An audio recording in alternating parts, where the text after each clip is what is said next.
and gentlemen. I am John Griffiths, the founder of Verus Property Investments, and you're joining us here today on the Entrepreneur's Journal.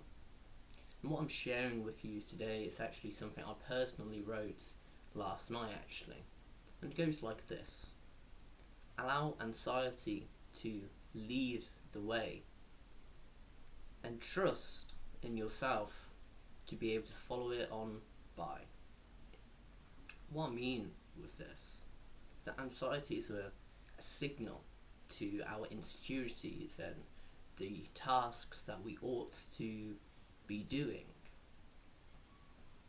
So by listening to the things that you feel anxious about, you are identifying the optimal route for self-improvement. Now, it's not always the case that what you're actually feeling anxious about is your insecurity. The task itself might be quite insignificant actually, but it's the underlying complex which your anxiety wants you to take notice of. And that might be that you naturally just overthink things, and this is why you're feeling anxious about any number of tasks. So it's not the task itself which you ought to be focusing on to overcome this anxiety, but rather a underlying deeper insecurity that's kind of a macro scale, if you like, buried within you. And that might be overthinking, it may be doubting yourself, maybe you have an issue with placing that trust in yourself. So anxieties may reveal to you tasks that you ought to be doing, or avenues for self-improvement by meditating on that anxiety. Now, what do I mean when I say entrust in yourself to be able to follow it on by? Well, to overcome anxiety, it all comes down to this fear of the future, which, fundamentally speaking, is nothing more than uncertainty. And we have to accept the fact that uncertainty is a permanent characteristic of our life.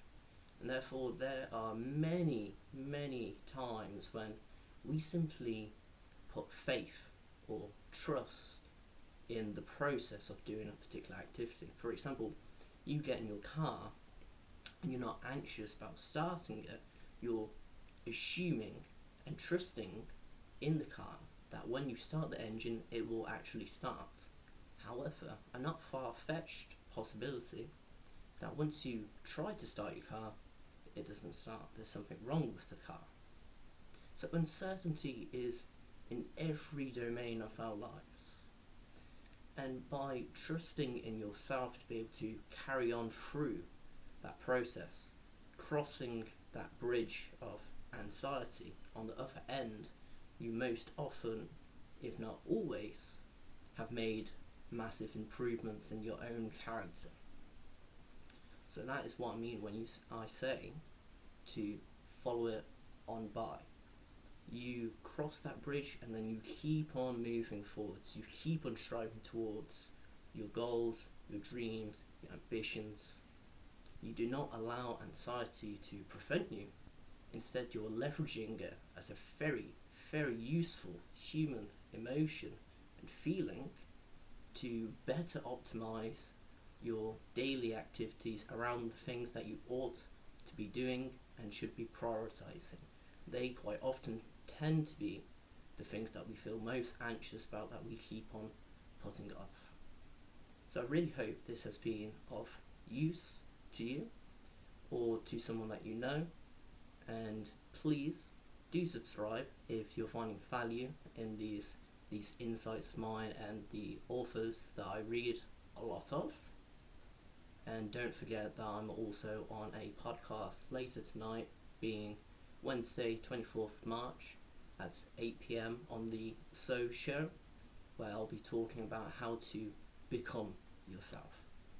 And I love that title because I know how most people will take it when they hear it, which is, well, I know who I am.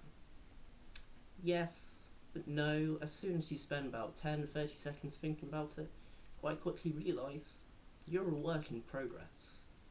And just because you know you're a work in progress doesn't mean you can be lazy with developing yourself and becoming more of who you are truly.